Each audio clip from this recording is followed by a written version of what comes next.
Well, welcome everyone. We know how busy your schedules are, so thank you for taking the time to be here with us today. Welcome to the American Rescue Plan, American Indian Resilience Education. That's a mouthful, right? How about we call it ARP-AIRE Grant Program Talking Circle. This is going to be our last talking circle for this fiscal year, so we're going to go over some important pieces about that. And as I move through our opening slides, I'd like to invite you to say hello in the chat box and also let us know your project name, your role, and where you're located so that we can get everybody in and get things started. All right. We will go ahead and move to the disclaimer. This presentation was produced under U.S. Department of Education contract number GS00F115CA with Synergy Enterprises, Inc. The views expressed herein do not necessarily represent the positions or policies of the U.S. Department of Education. No official endorsement by the U.S. Department of Education of any product, commodity, service, or enterprise mentioned herein is intended or should be inferred. All right. So there is our standard disclaimer. Let's go ahead and jump right in. Here's our agenda, and we're going to spend roughly equal amounts of time on discussing the different points in the agenda, APR updates. We know that's important to you. We're going to go over some newly revised dates. Make sure you have those set. We're going to go over some information and dates for budget revisions. We're going to look at program implementation and spend some time talking around that. And then we'll finish up with some upcoming events that I know you'll find very interesting. So let's go ahead and jump in. I want to, of course, introduce our interim program officer, Bianca Williams, who is with us, of course, to support you and to respond to your questions. Bianca, would you like to welcome the grantees? Yes, welcome everyone. I'm so happy you all could join. I am definitely your interim program officer. I don't know how long, but while I'm here, I'm your support. Please reach out to me. I know there's a lot of familiar names. I work primarily on the ACE grant. So if your tribe has an ACE grant, I am the program officer for ACE. And I also worked on numerous other federal programs. So you might have worked with me in the past. But I've been reading APRs and meeting with some grantees one-on-one. So it's definitely nice to hear all the great things that's being done with the funding. And again, if you have any questions, you definitely can reach out to me. We can set up one-on-one calls. Any assistance with, the data sharing agreements or budgets, any approvals, you can send those my way and I'll be here to help. Thank you. Excellent.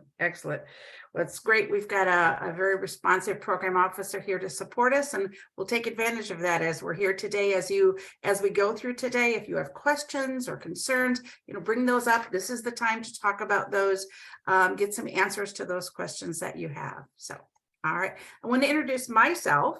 My name is Patty Furlano, and I'm here to support you as one of the members of the folks who support you in the administration of your grant and the implementation of your grant program and activities. Some, like me, are more public facing. There's a whole team, though, that works behind the scenes. And some of us you're going to hear here on the webinar, also on the office hours, maybe through email. Others are supporting your work behind the scenes. So we just want you to know that we're here. We're here to support you. We're here to provide whatever assistance that you need and to help you as you do that important work that you do every day, implementing your projects and making great things happen for the students and adults in your communities. All right. So now we're going to talk a little bit about APR updates. And let's talk about the question, should I submit an APR update? These are some very important reminders. And again, you'll notice here that they are due December 21st. But here's how to decide if you actually need to do an APR update. So first of all, you reported 999 in some or all measures in Section A of your APR. If you did that, and many did, that's okay. But if you did, you need to submit an update with that new information, with that data. Also, did you submit an incorrect number or a number that needs to be changed in section A of your APR? Again, if you did, you need to do an APR update. And finally, if you submitted all correct and complete data, there were no 999s in any measure, then guess what? You don't need to submit an APR update. But again, I want you to look over these very, very carefully. Think about what you put in your original report and think about what you might need to update. These are critical updates that you need to do, but as you can see, the date is December 21st on these. Any questions on those before we move on?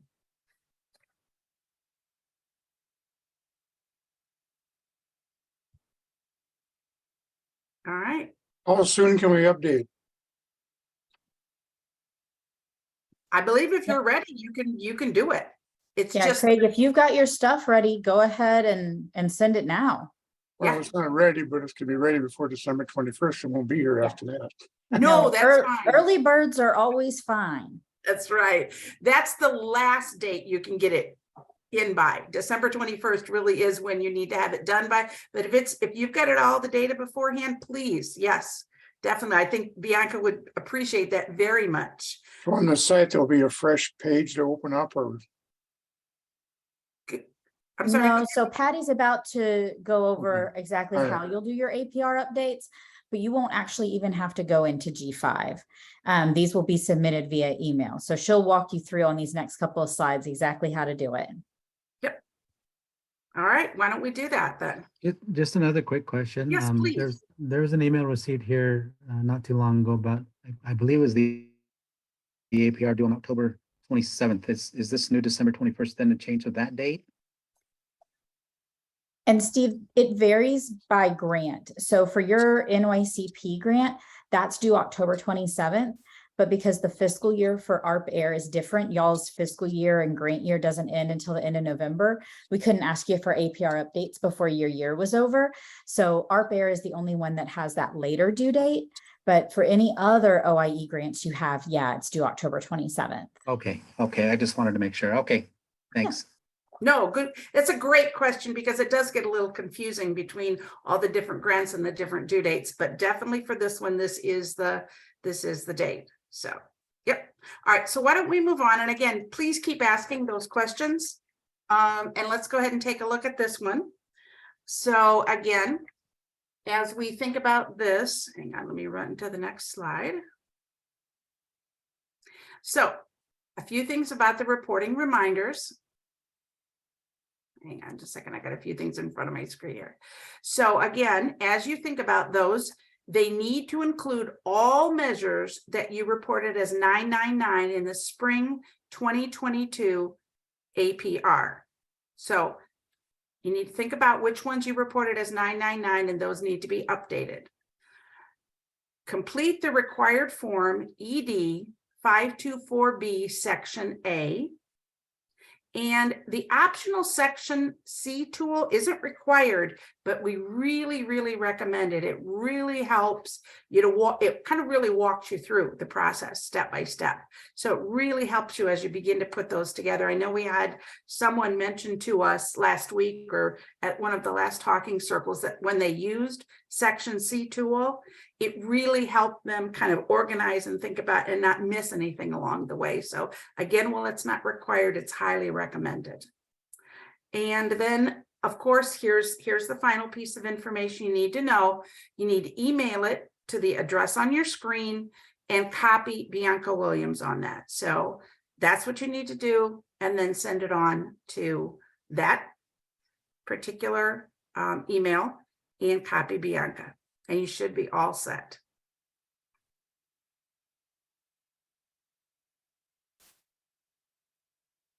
All right. one more question. Yes. If our 999 was based on incomplete data because our program hadn't started, and some of that data is collected at the end of the semester, which happens to be in January, do we just report 999 again on some of it? No, so if data is not available by the end of your grant year, then that becomes there is no data for year one. So then you report that as 0/1. Okay, You don't have an option for 999, long term. But then in year two, you can update that information when you report your year two data, because stuff that happens after the end of this grant year automatically becomes part of year two. okay. Well, some of it ends after this quarter, but some of it doesn't end until January, so there's. depending on Yeah, grade level. yeah. So that stuff in January will be part of your year two. Okay, thank you. All right. So again, let's take a look at this ED 524B section A. This is an example of what it looks like, and this is where you're going to put in your data, your performance measures, your types, your target, and your actual performance ratio data. In just a minute, I'm going to show you a little example of what that's going to look like. So it'll help explain, and I think it'll help clarify exactly what it is you need to put in there.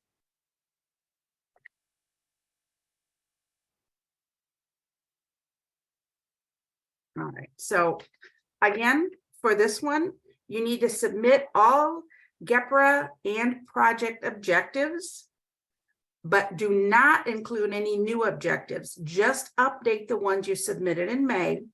And this includes an updated explanation of progress. And as you can see here, for the target, right here, for the target, you need to put, for the project, you need to put the target ratio and the actual performance data ratio. But on this one, for the GEPRA, you only need to put the actual performance data ratio. So that gives an explanation and shows you exactly what needs to be included on your charts with your data. Any thoughts or questions about that?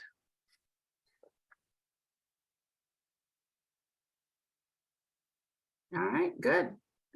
Moving along. I know sometimes the budget reports seem pretty onerous, but truth is they really are important because we really want you to be able to show your progress, to show what you're doing. It really is a validation of the great work that you're engaging in.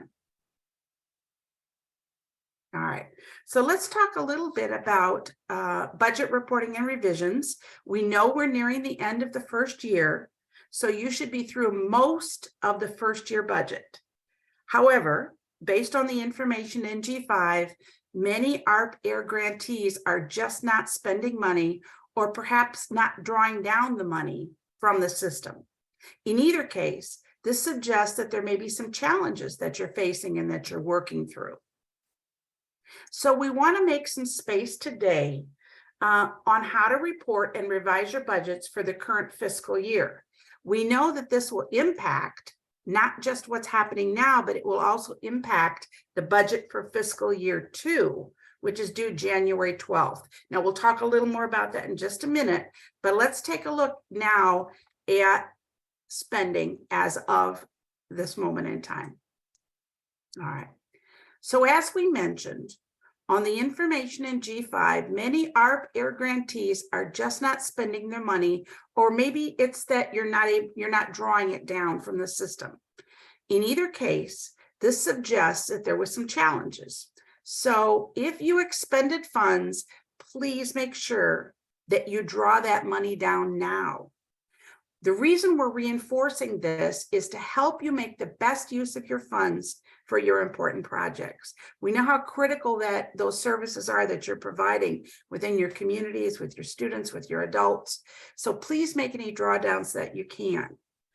Really, the way OIE gauges whether you're implementing is whether you're spending money. So it's really, really important that you draw it down. In fact, at this point in the year, it's really kind of expected that you'd have about 90% expended because there really is just really about a month left in the fiscal year. If you're not spent, if the money doesn't get spent eventually at the end of the projects, it gets returned to the Treasury. And the bad news about that is that we really want those funds to be allocated, to be saved and to continue for this great work that you're doing. We want them to be able to be appropriated for your amazing projects that you're working on. So that's why it's so important. And as you can see from this chart, you can see the amount of drawdown, the percentage of drawdown, and the percent remaining, which is orange, which again is a big concern right now. So that's something we want to really, at this point, something we really want to draw your attention to and really think about, help you think about ways that you can expend those funds, or at least draw down those funds so you're able to expend them in appropriate ways. Thoughts or questions about this?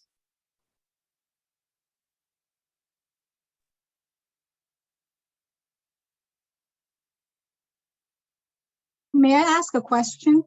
Certainly. Okay, so Panonaville, hold on.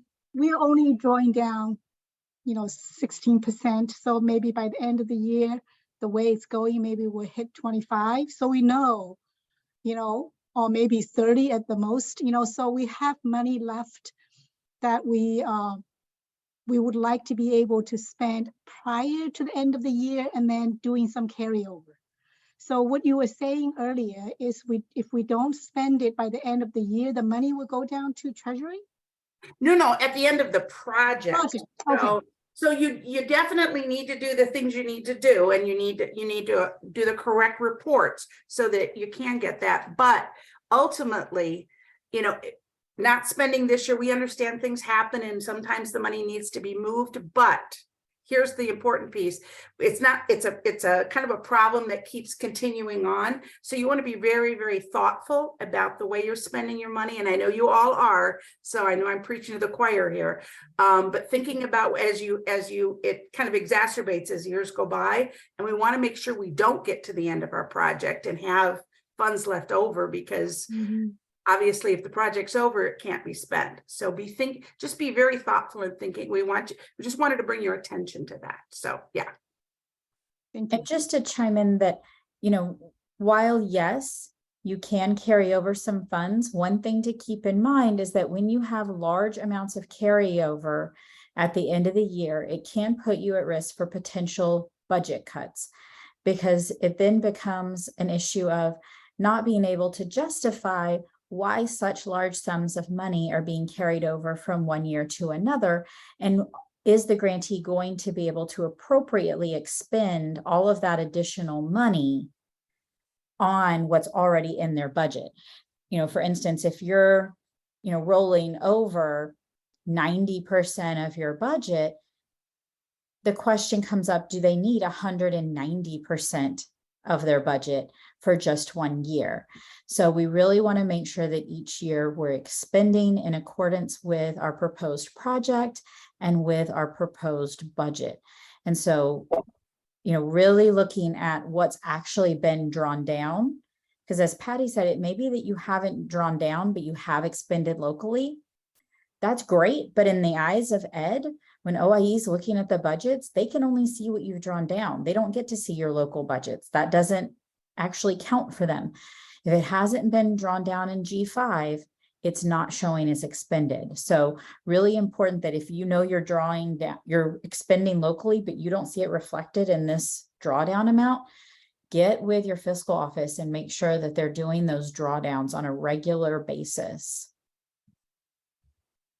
I have a question about drawdowns. The business office isn't here today, so I can't ask her. I got the impression we can't draw down till the money's been expended. Correct. Or can we, okay, just double checking on that, because it's obligated, but it hasn't been with the bill yet, so to speak. Okay, thank you. Any other concerns or questions here? So for properly spending the money at the end of the first year, we still have 2 months. So with the input you just gave us, it kind of really getting us to kind of move some of those, to expand it appropriately if it's not in the original line item, if we have something that we think is a need. Do we work with Bianca, if we have a proposal to reprogram some of the money, how do we go about it and what kind of form do we use? Zal, Yeah, it's that's a like you good. gave us the perfect lead in for Patty's next slide. All right. It's a great question. All right, so yep, absolutely. Current year one budget revisions, right?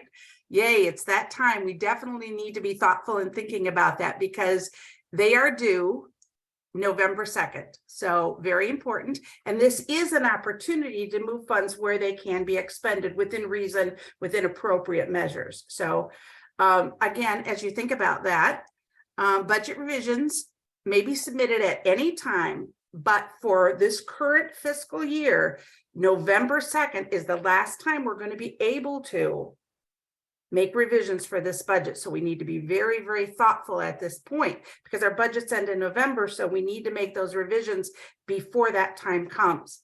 We encourage you to attend the monthly office hours, to get in touch with Bianca or ourselves to help you work through how you can do that and support you with your budget, your APR, and general programming issues. As we discussed in the last talking circle, we recognize that some of the grants are underspent, but we're here to support you in addressing those barriers to implementing your program. So again, pay attention to the dates, but you're not alone in this. You're not out there all on your own. We're all here to support you. Bianca, as your program officer, your TA team, we're here to support you to figure out how that can work, what that can look like, so we can help you expend those funds in appropriate ways to make those great things happen. You know what you want to have happen with your program objectives. So very important date. But again, don't feel like you're alone. We're here to support you and think through what that looks like and how we can help you make that happen. I also do want to say that the budget revisions are required for those who have those large available balances. So if you're close to expending your budget, like you only have 16%, or your budget is on track to being spent down before November 28th, you do not need to submit a revision for this last month. But any of those budgets that have those large available balances,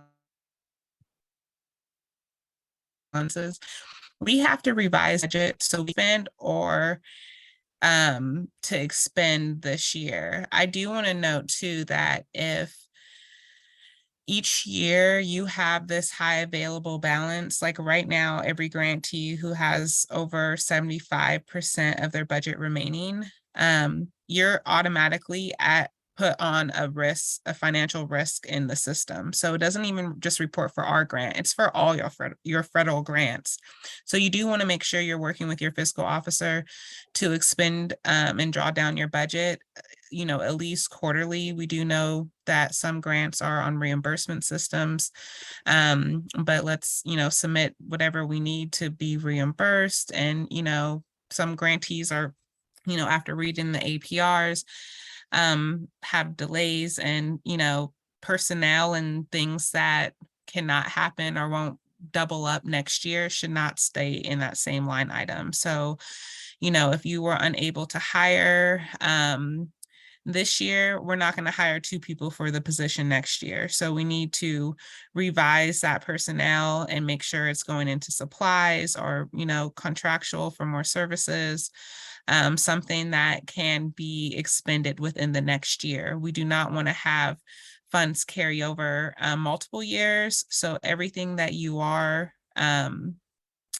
proposing or thinking about, make sure you are thinking of things that can be done within the next fiscal year. So you won't have a high available balance. 2 years in a row having a high available balance, it's telling the feds that, you can't spend the money that we're providing you. So it's likely that you'll receive budget reductions or be put on a higher financial risk. So we don't want that to happen.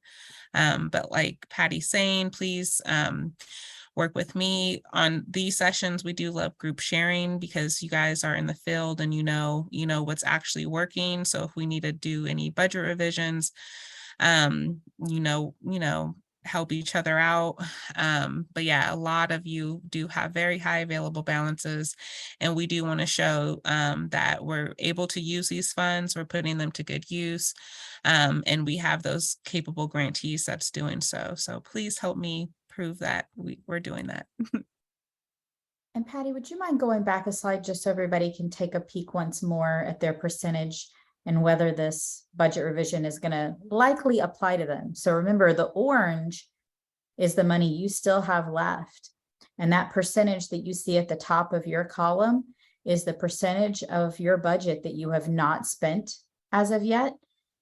So like Bianca was saying, if you have, 82%, 100% of your budget remaining right now, those are those budget revisions she's going to be looking for. Those of you who only have, a very small percentage of your budget remaining, if your budget is set as it is and you don't feel the need for revision because you only have a tiny bit of money left, then that's fine. Don't worry with that. And if you're Yeah. unsure if it And then applies again, to just you, ask. especially those things that can't be carried over, like personnel, don't keep something, a vacant position in your line item. Let's move that. So, if you have a higher one and you want to move something out of personnel, just so next year it's there. We will be, submitting year 2 budgets with carryover in the beginning of the year. But so I'm not worried about those grantees who's on track to spend down, but those grantees that's 80% and above on here, definitely send me a budget revision so we can spend things down, expend this year or this last month, and already be set to carry things over for our next budget. I have a question on this graph here. Indicates we have 30% left, but actually we spent 30%, so we have 70% left. So I'm not sure how accurate this top row of numbers is. Just throw that out here for entertainment. Yeah. The other factor I have is that we have until November 2nd to revise. We're still having issues with personnel.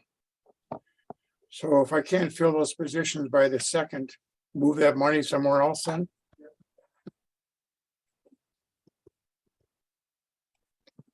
Yeah, for this fiscal year, you definitely would not use any of the personnel funds for someone you haven't hired this fiscal year. So that one year's worth of money could be, going to contractual or supplies or somewhere else. You wouldn't have, even if you had an interview and hired someone, they probably would start, maybe after November 28th anyways, which would be year 2 fiscal year.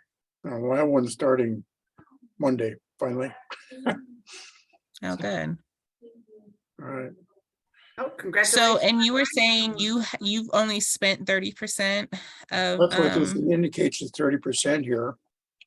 well, this is saying that, We have 30% left, which doesn't make any sense. Yeah, I just put in the chat, Craig. It looks like your number got flip-flopped. So good catch on that one. It just got. It looks your like a couple other ones percentage might have got flip-flopped. flip-flopped too, so just want to point that out so it doesn't confuse anybody. I believe my number is flip-flop too. This is Scott with the group tribe. I did Yeah, put if you in- have any questions with your budget, you can definitely reach out to me or work with your fiscal officer. There literally was only 3 grantees the last time I ran it that were less than or had more than 75 spent. So it do look like there's more. All right, this graph is a little different. So there was 3 grantees for sure that were on track to being, or had less than 75%, and everyone else had more than 75% available.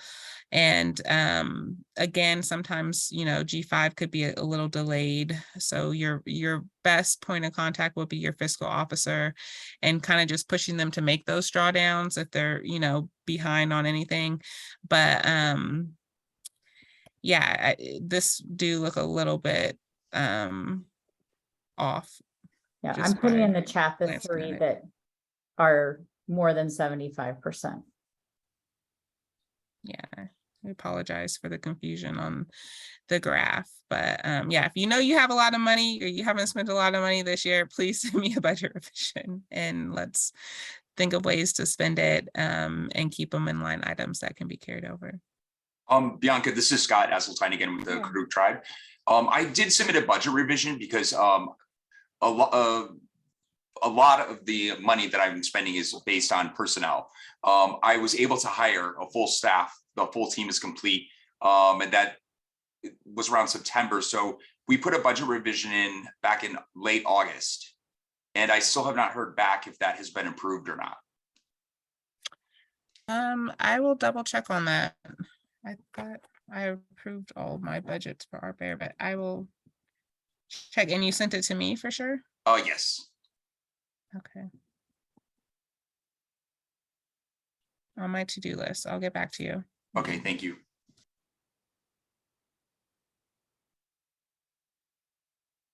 All right, so we'll make sure we get the right numbers for you, but the point still is, take a look at your numbers, do what you need to do, get your revisions in by November 2nd. And again, reach out if you need any help at all, reach out. We'll work through it with you and make sure that everything's correct.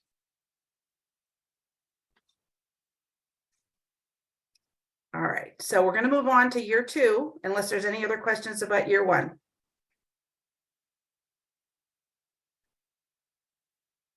All right, so let's talk about year 2.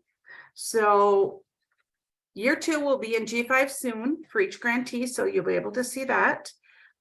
Carefully read your new GAN to verify that all information is correct. Make sure the project director, the level of effort, and most especially the contact information is correct, because if that isn't, then the communication isn't going to be able to happen. So check that, make sure that's correct.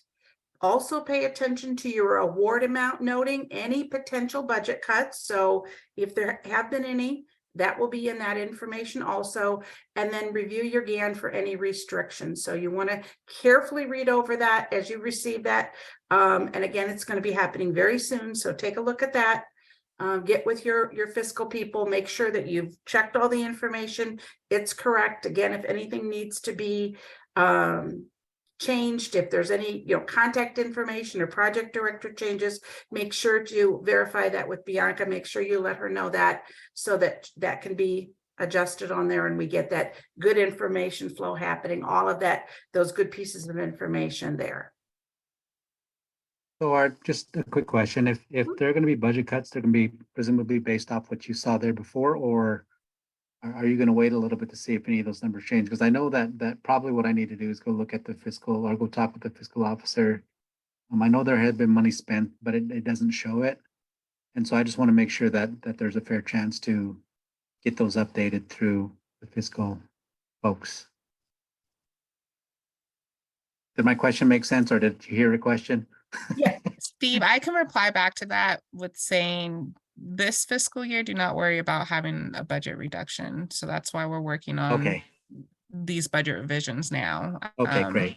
So any help or assistance with a budget, please reach out. But we want to make sure, I know there's a lot of delay starts. It's COVID money, it's emergency fund. So I'm advocating that we won't do budget reductions this year. So that's why we need to make sure that we have very strong budgets to submit moving forward, so we won't be in the same position next year, because I don't know how much I can keep advocating for next year. So, let's make sure that we have a solid plan to spend everything within year 2 that will be remaining from year 1. Okay, that's reasonable. Thank you. Yeah, we didn't want to panic you with that, but just something important. Anytime you're looking at your notifications, your GANs, it's important to check that. Just don't take it for granted now. As Bianca said this year, she's doing everything she can to keep everything moving forward, but just something to keep in mind no matter when you get a notification. Just a good point to keep in mind to take a look at. All right.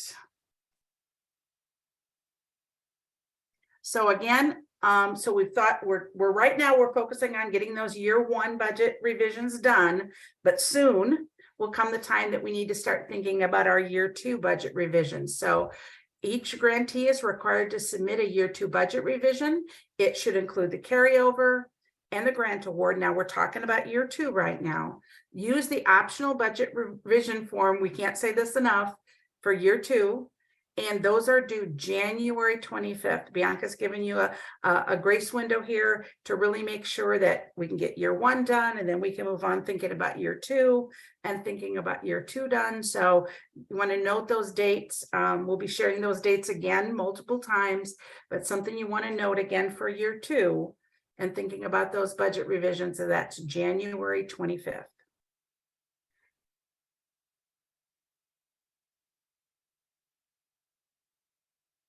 Okay. So again, this optional revision form is for year 1. And I think Alani's going to put that in the chat for you. Again, it's optional, but there are many who will need to revise their budgets. And we anticipate there may be some carryover, some significant carryover from the fiscal year, just based on what we looked at recently.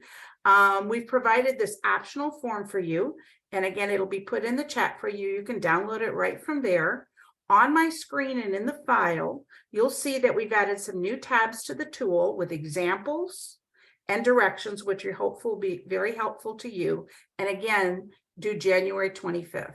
So again, this is optional, but for those of us, those who have used it, they've been telling us that it's been very helpful to them. So it's something you really want to consider as you move through. Well, Patty, this one would actually be the one that's due November 2nd. This one's for year 1. You're right. Year Thank 2 you. will look very similar, but we'll have one more column that will show like carryover and or maybe 2 more columns. So yeah, it'll be a couple more columns added to it, but this is the one that we want to use just for year 1. It doesn't talk about anything about carryover. So for those who have large available balances, this is the budget revision worksheet you want to send to me November 2nd. November 2nd. Thank you for clarifying that, Bianca. I Yeah, think and if helpful, just note that in the file name, it'll say year 1 for the one you should use right now, and it'll say year 2 in the file name for the one you should use for your year 2 one.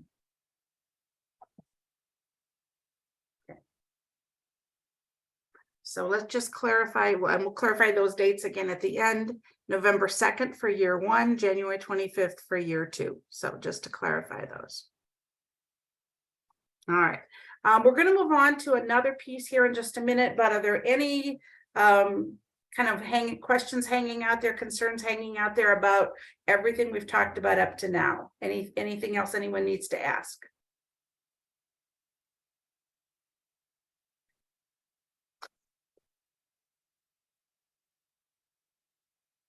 All right.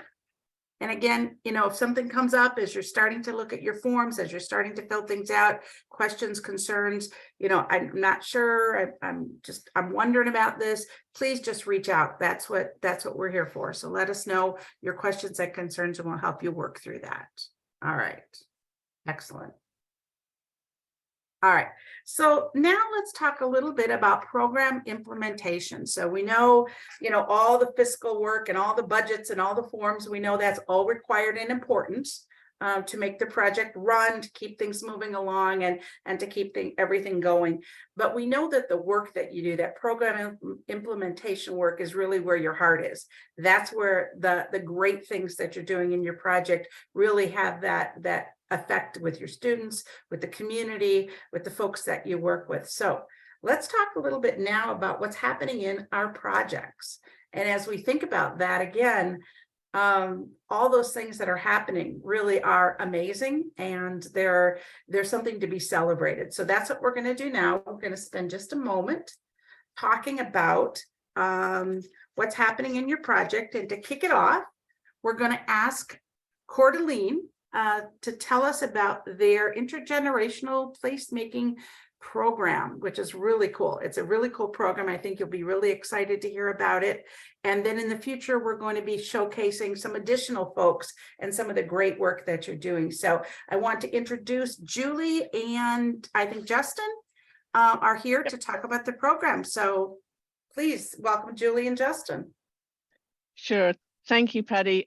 We actually have another presentation, if it's okay for me to share screen with that one. Absolutely. But thank you for having something prepared for us. We didn't know, so we made one anyway. No, that's Um, great. That's great. So am I okay to go ahead and share screen? Yes, please Yes. do. All righty. I'll stop my sharing and then we'll let you do yours. All right. Can everybody see that rather nice picture of the homeland? Yep.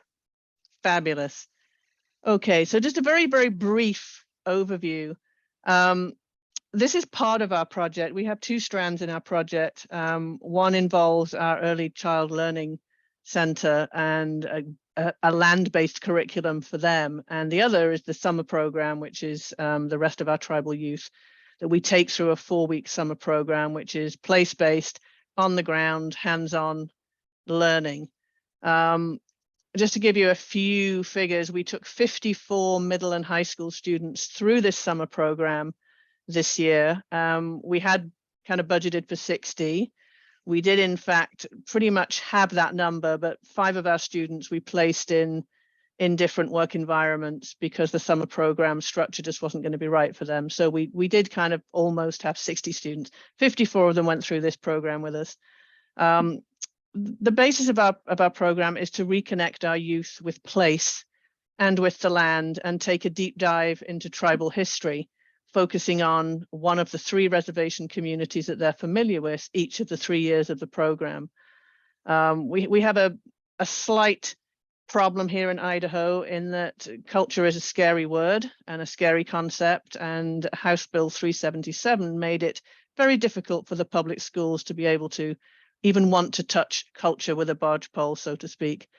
So this is why our summer program is heavily, heavily influenced by tribal history and getting the students to kind of connect with that, sometimes for the first time.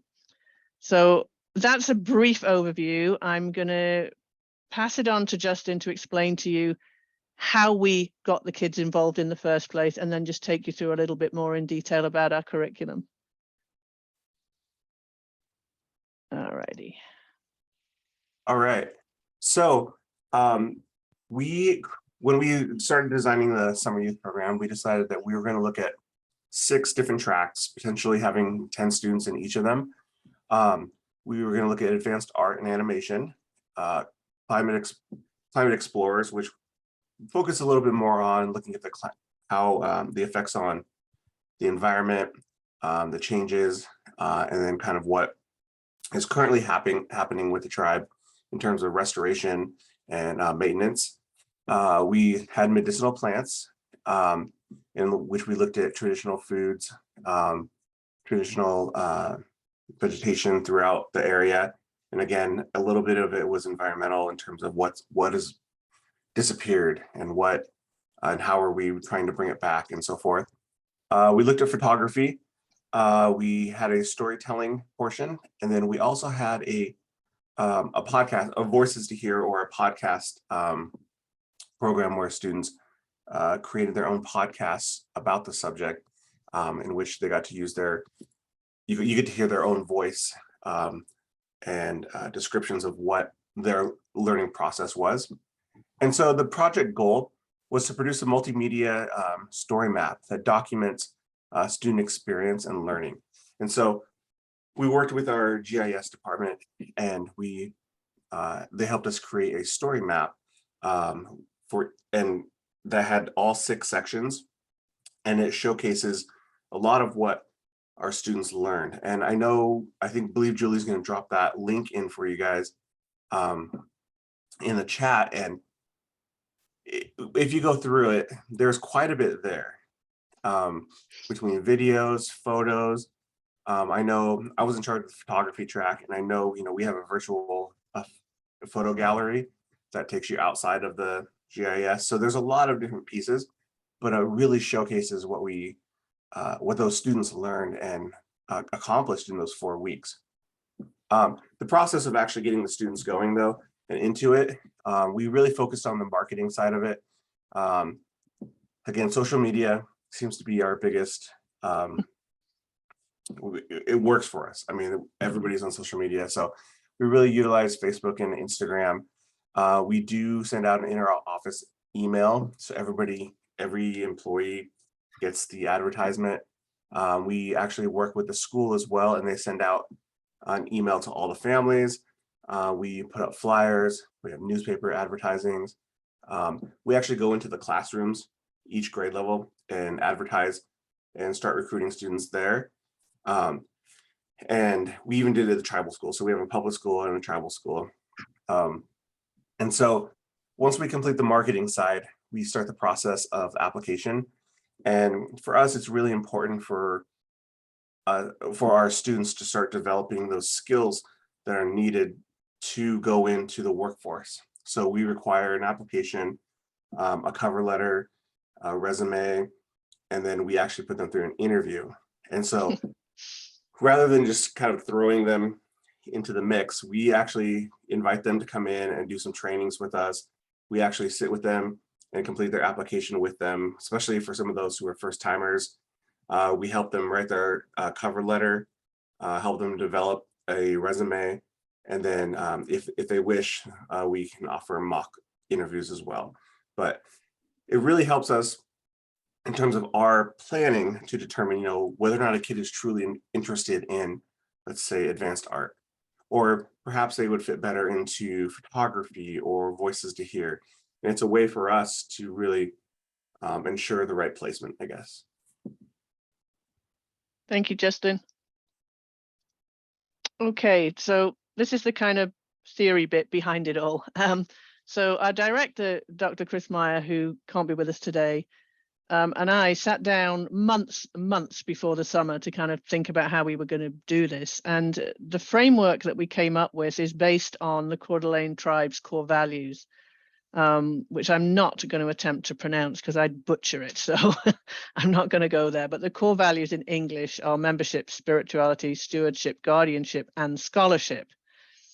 And what we want to do with this project is to make sure that those core values, which are inherent in the students, are developed through our program, and they begin to recognize them, to the point that ultimately we want the students to be developing critical reflection. They become aware of their colonizing history. They become aware of those external factors that have impacted their community over the centuries and still impact them today.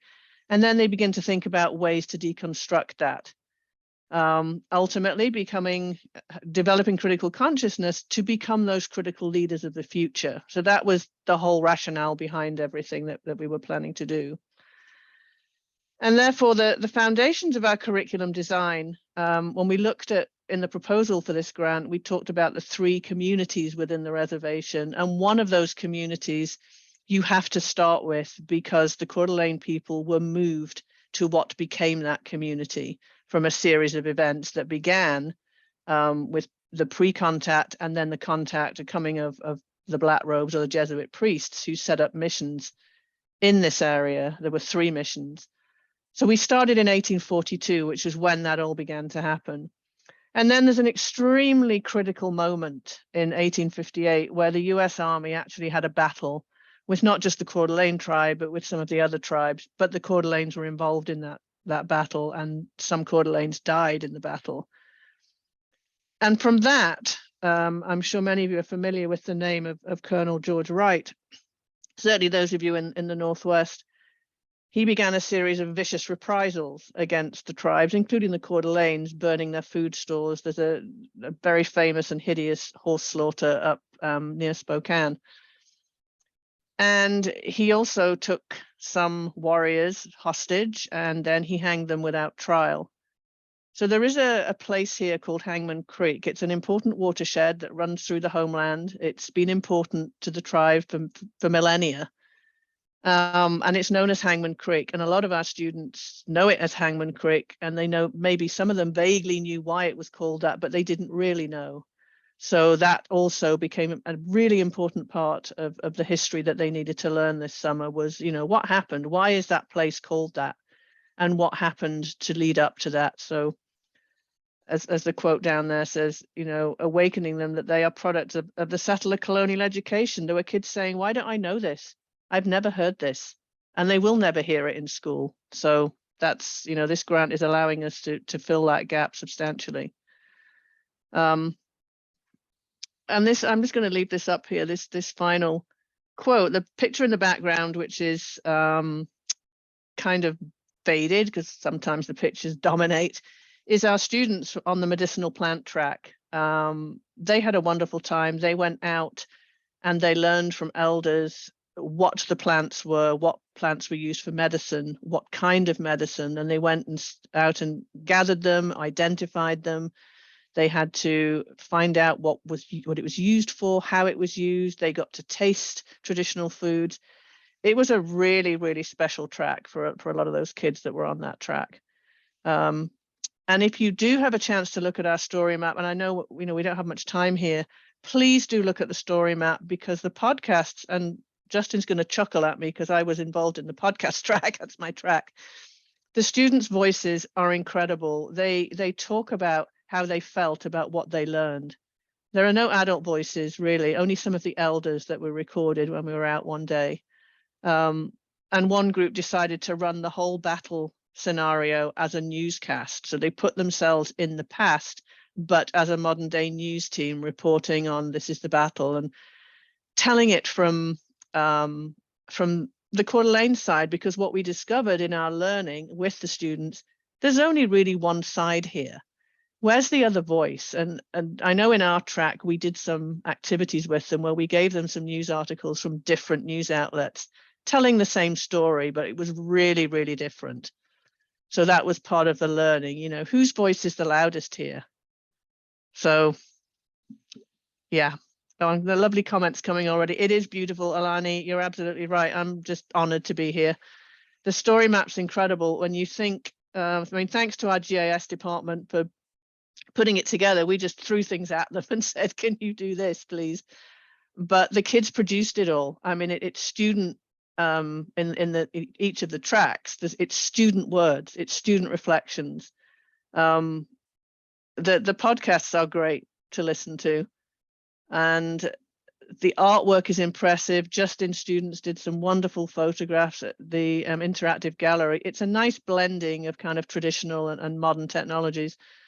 They did that in 4 weeks. So 8 hours a day, they turned up for the first 2 days. We were all on Zoom together, all like 60 plus people. They came on at 8 o'clock. They stayed connected with us. They listened. They were just incredible. And, some of these kids are known as difficult in school, but they're not difficult. It's just, give them something to get their teeth into and treat them with respect and give them something to learn that they're interested in. So that's year one, and we're excited for the next 2 years too.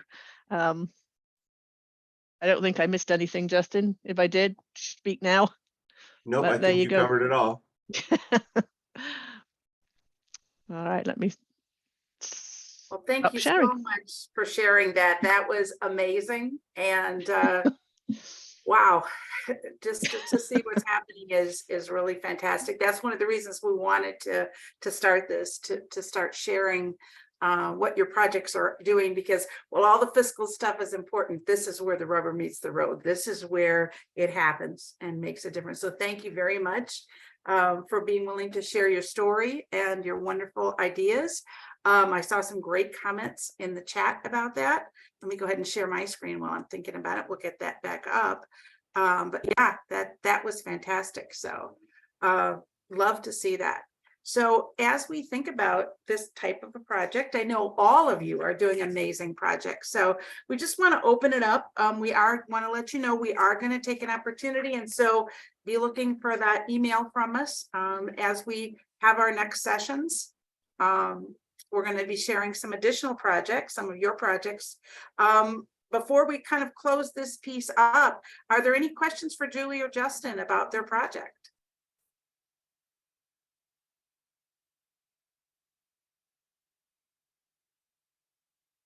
And I'm going to apologize for the background noise I've got going on. That's how the story goes, right?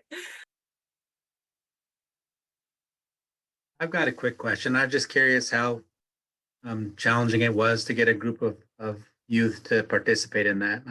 Typically, we find a lot of challenges with just getting participation sometimes. And so just looking for what you did differently and perhaps, would give us some ideas to kind of get students interested. Sure. I think one of the things we realized is that we hit the middle school a little bit harder this time. This has tended to be a high school thing. And although we had a couple of high school students, it's really, sophomore is like the cutoff. The older students are getting jobs elsewhere for the summer. They're doing other things. But our middle school students, we had some last year for the first time, and they were so excited about one, getting an internship, which kind of in effect gave them a paycheck, which is the first time they'd ever done that. But they were so dedicated. And I think also because it's about them, it was their history they were learning about, that, it was their ancestors. One of the podcasts ends with the student sort of saying, although the people we're thanking, we want to thank our ancestors. I mean, that's powerful. So what we found, and Justin, please jump in if you need to. We are a team that work with the high school students. We kind of do advising. Justin does a lot of college and career stuff, so they are familiar with who we are. And we're always like on at them. Oh, you should do this. Oh, you should join. You should come on our summer program. And I think word of mouth is probably important too. Students that have done it before. Oh yeah, I want to do that again next year. Or you should come and do this with me. That's kind of important. I think the other piece too, Julie, is that we really engage the families. And so by providing all this various levels of information on the program, so the parents aren't really confused about what it looks like. We have family orientations. We do community presentations just to ensure that families and community know what exactly we're doing and how it works. We've been running this program for a couple of years. It looked different prior to this grant. So we had a little bit to build on top of that. But a lot of it really is just getting into the trenches and just really trying to push these kids and kind of get them excited about the idea of learning new skills while also learning their history.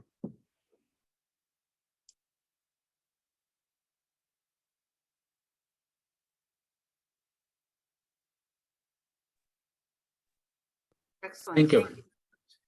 Steve, does that answer your question? Yes, it does. Great. Any other thoughts or questions before we move on? All right. Well, again, as I said, it's just fantastic to see the amazing things that are happening.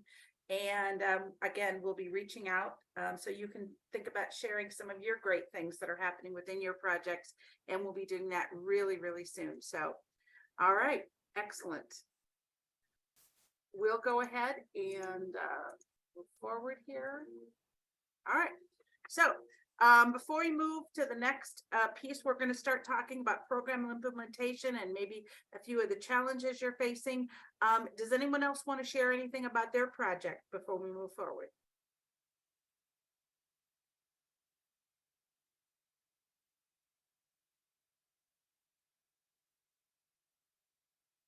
So maybe I could ask the question, is there something you're planning for November for Native American Heritage Month?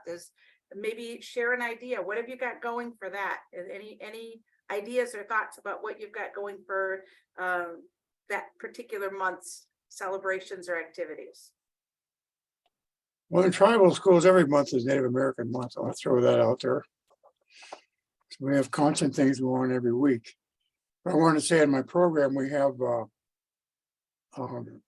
about 16 middle school kids enrolled in it right now for this quarter. Same number next quarter in semester time. We have 8 high school students, a lot of female involvement, which is good to see in construction trades. We went on a field trip to a girls' kind of a construction site just to get them motivated. So there's been a lot of good things happening with the limited number of bodies we have right now. So pretty happy with the results here. Great.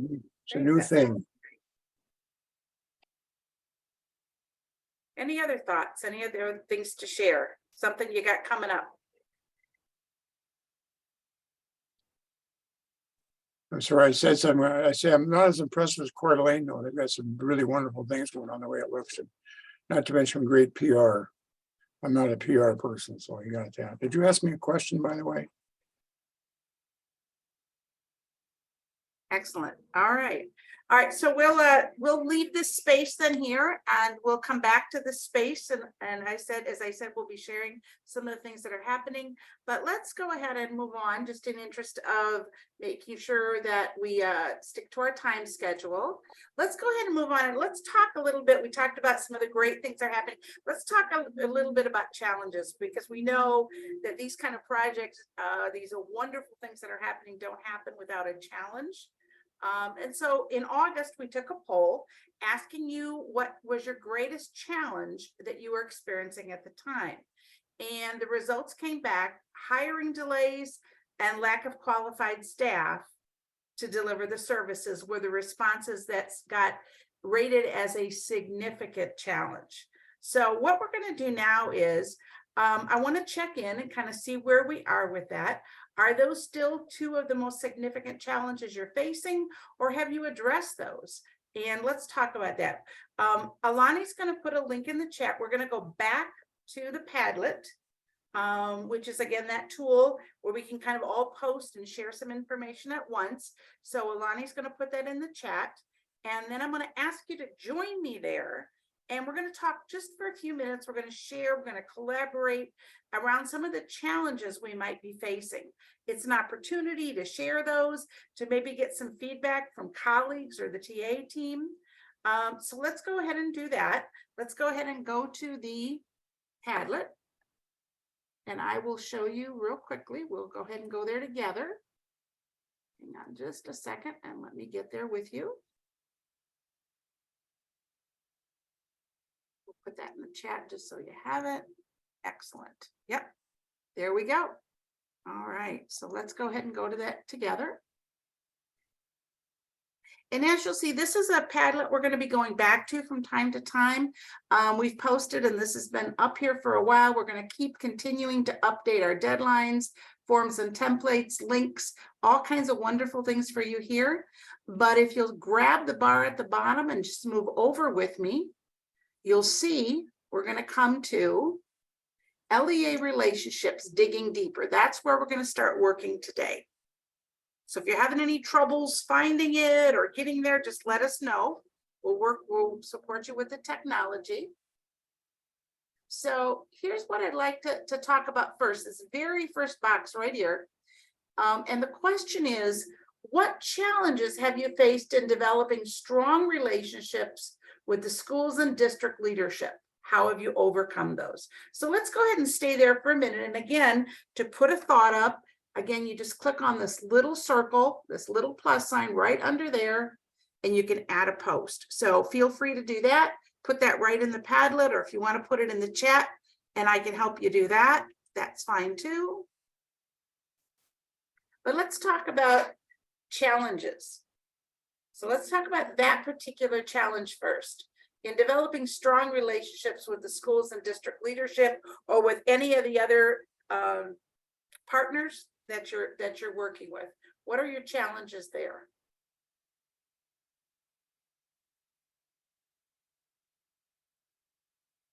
And if you're not having a challenge there, you can jump right to the second box, and that is, who have been some of your champions and how did you win them over? So how are you working with those partners? What's working for you to secure those partners and those partnerships?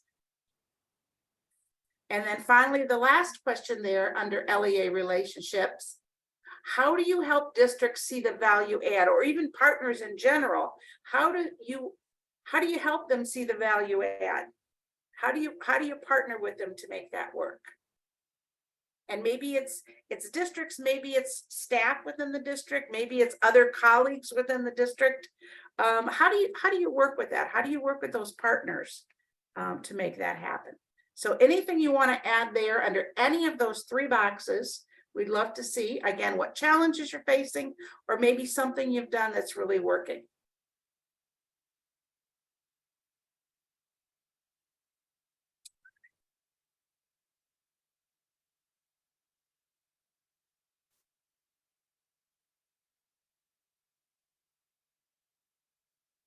Yeah, so I see some of the challenges that are getting put there, definitely. And you can up or down vote those. If you're having that same issue, you can dot that, you can put your little thumbs up for that one. Great, great. So somebody's got some of the smaller schools signed on. Excellent. We know that's a challenge in a lot of ways, so that's great. And if you want to share any of the ways you've done that. Yeah, and some of you actually are your LEA, so that's totally understandable. But maybe within your LEA, within your school or your district, getting maybe some of the other staff on board or leadership on board, if you're not leadership yourself. What are some ways you're doing that? What are some things that are working for you?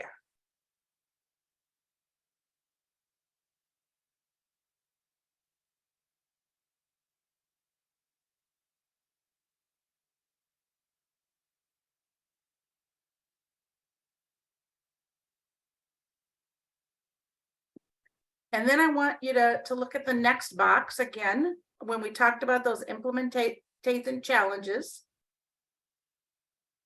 A charter school relationship, yeah, that's always a challenge, right? So maybe if someone's worked on that, they can share an idea. I know when I work with charter schools, it can be a challenge, but thinking about, again, always kind of thinking about what is that charter's goal, that charter's focus, how can we make that relationship, and I call it a with them, what's in it for me. Sounds like it helping them see how it's going to really benefit their kids, their students, and their community in general. So yeah. But if anybody has some ideas, throw them up there too.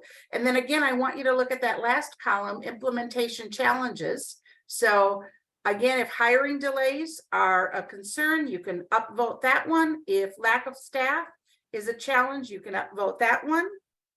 And if there's something else, you can add that too. We'll be coming back to this. So just because we're going to spend a couple minutes on it right now, I want to encourage you to take a look at this and add to it even afterwards. We'll continue to collaborate here together in this space.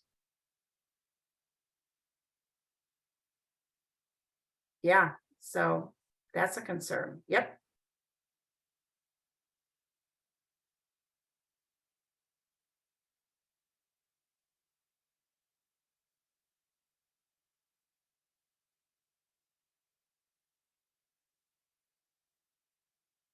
So for those who got the teachers and the Indian education staff on board, would you be willing to share just an idea of how you did that? How did you get those teachers on board with this and get them supporting the project? If you could share just a thought, either open your mic or put it on the Padlet, that'd be great. Love to share some of that crowdsourced knowledge. What worked for you to do that? If they were staff you worked with, or how did that work for you?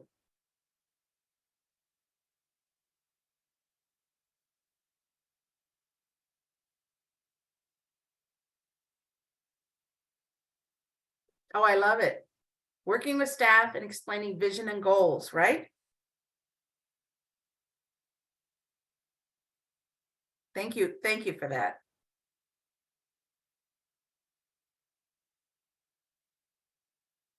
And if we've got any, examples of student work or examples of impact this has had on students in the past, even within your project or other projects, similar projects, that can be a really powerful thing too.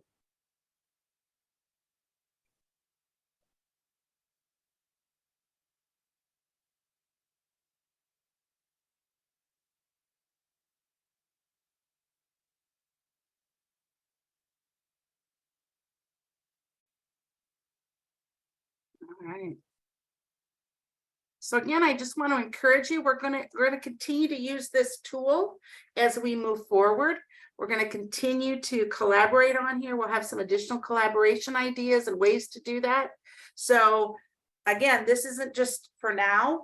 If you think of some things afterwards, or you want some ideas, come back to this and take a look at some, maybe your colleagues have posted some good ideas, some good strategies for making that work. We'll continue to add some strategies here, but we just want to let you know this is a space we're going to continue to work in, and we're going to continue to explore these ideas as we move forward, and kind of crowdsourcing, I like to call it, some of these solutions and strategies to making some of this work, because this work is not without its challenges. We know that for sure. So, all right, great. I'm going to go ahead and go back to the slideshow just to keep us on track and keep us moving forward. So give me 1 second to do that.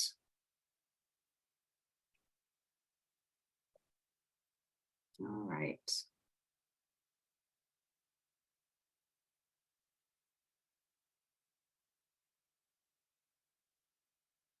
All right.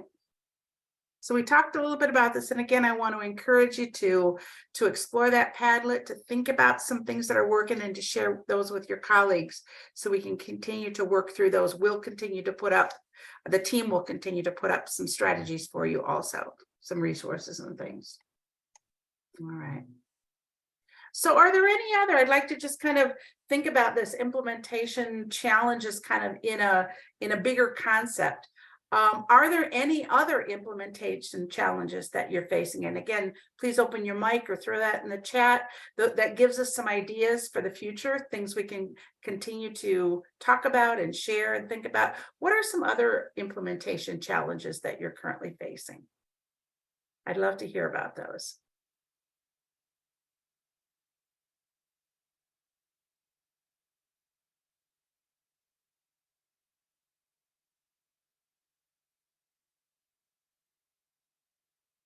So we'll let you think about that for just a minute.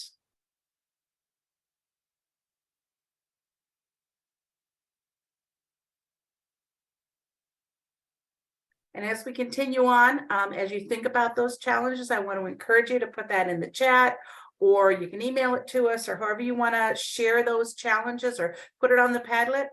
And we'll continue to kind of work together around some of those challenges, thinking about how we can share ideas and strategies and resources on how to overcome some of those challenges. Because I'll tell you, if you're having a challenge, I will bet you that maybe some of your colleagues have either had that same challenge or might even be facing it themselves. So the more we can work together on that, the more we can bring that to the fore, it's going to help us all to move forward. All right. All right. Now we're going to explore a little bit about some upcoming events that we have happening. Very exciting, and I like what was said about this. We know Native American Heritage Month celebration. We know that's all year long, but in particular, we do that in November. There's going to be some neat things happening around that. We're going to be sharing some additional information with you around that. But there's going to be a great celebration happening on November 15th. So just want you to mark your calendars, and more info to come on that one. And Alani put the link in the chat about that, and there will be more information added to that as we go. So thank you. Thank you for that, Alani. Good things happening there. And then I think we talked about this last month, but we want to bring it to the fore again. The OIE Student Artist Competition. We're really excited about this event coming in November. There'll be more information about it, including the theme, what's going to happen, the different categories. Just want you to know this year there's going to be a little longer frame for students submitting their work, which is a good thing. Something they heard last year was the students needed a little longer. I was just thinking about some of the things that the Coeur d'Alene tribe had talked about they did with their kids this summer. This is going to really play well into this. So there's some great info coming on that. We're really excited about it. Coming soon. Great opportunity. So, yep. It'll launch during the Native American Heritage Month celebration event. So we'll let you know at that point all the great details and how the kids can get involved, how you can support them to be involved in this. So we're really excited about it. We want to just keep promoting that, and then more details to come. So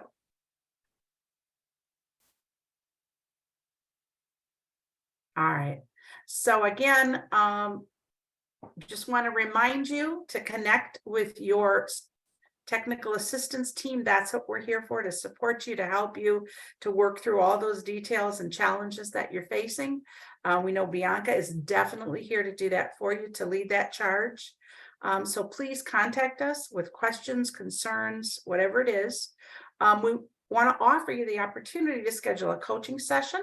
You can do a one-on-one. There's also some, different 1-hour sessions that we're going to advertise. You can get that link Alani is putting in the chat, is going to provide you the ability to sign up for those. So we want to encourage you to do that. Take advantage of that. That's what the team's here for.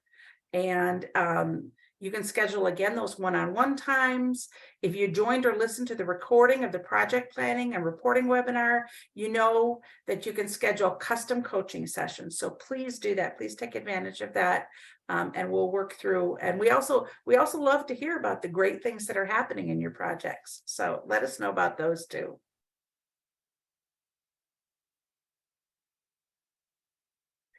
And we want to give you a reminder that is the email list is really important, because that's how the communication happens.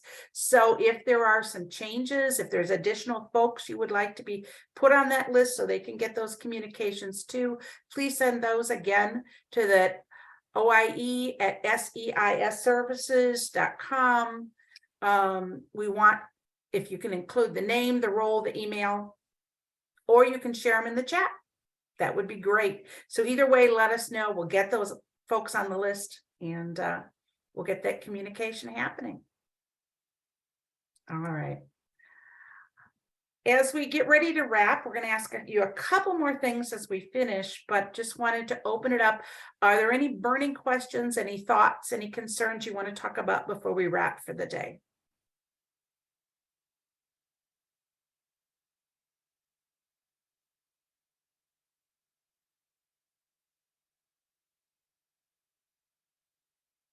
All right, good.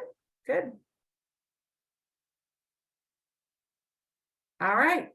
Now, as always, we want your feedback, because these sessions are designed to support you. So here's a poll real quick. Let us know what worked for you, what didn't, what we can do better. And again, if there's any suggestions you have, feel free to throw them in the chat also.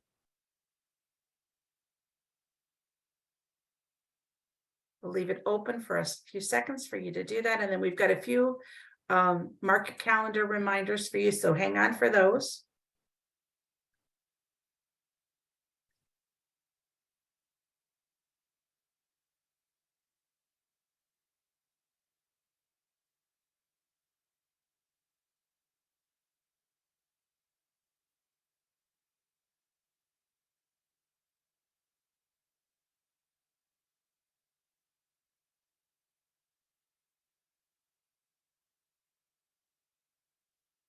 Take about another 10 seconds.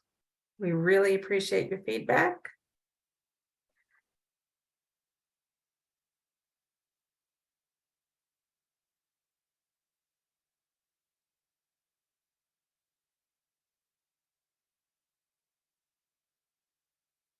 All right, we'll go ahead and move on. Thank you for your feedback on that very much. And just a few mark your calendars. Remember the office hours. So we want to offer those to you. And again, that's an opportunity for you to get your questions answered, to talk about what's on your mind. Remember about the budget revisions. I'm not sure that, Sarah, is that date correct, or did this slide not get updated? It should be November 2nd. Yep, that's what I thought. Okay, so November 2nd on that one. It looks like that slide didn't get updated. Again, the APR updates, December 21st, year 2 budget revisions, and the next talking circle is in January. So mark your calendars. You should have received, again, those calendar invites. If you didn't, you're probably not on the list. So let us know so we can get you on the list, so you can get those calendar invites. And then again, just want to leave and remind you about the folks that are supporting you in this work. Dr. Donna Sabis Burns, again, Bianca Williams and the entire technical assistance team here to support you. So we really appreciate that. And yes, did the last poll show up? I did not see it show up. Yeah, if y'all aren't able to see it, let me try turning it off and back on. Okay, Just like with any tech product, unplug it and try again.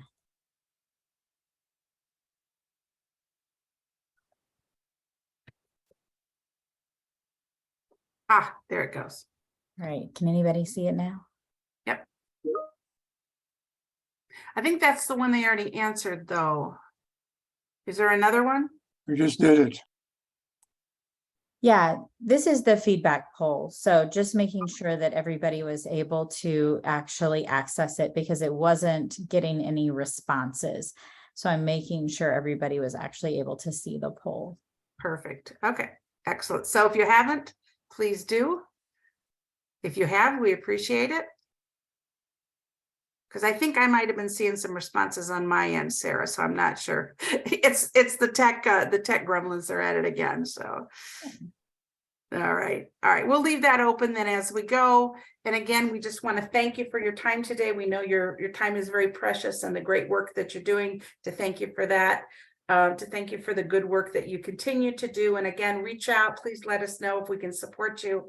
Sorry about a little confusion on the dates, but if you need any clarity around those dates, please contact us or Bianca and let us know so we can make sure we clarify those dates with you. You have those set. And if you need any help again with any of those forms or those things you need to do, please reach out and let us know. Other than that, have a fantastic rest of your day, rest of your week, and we will talk to you shortly.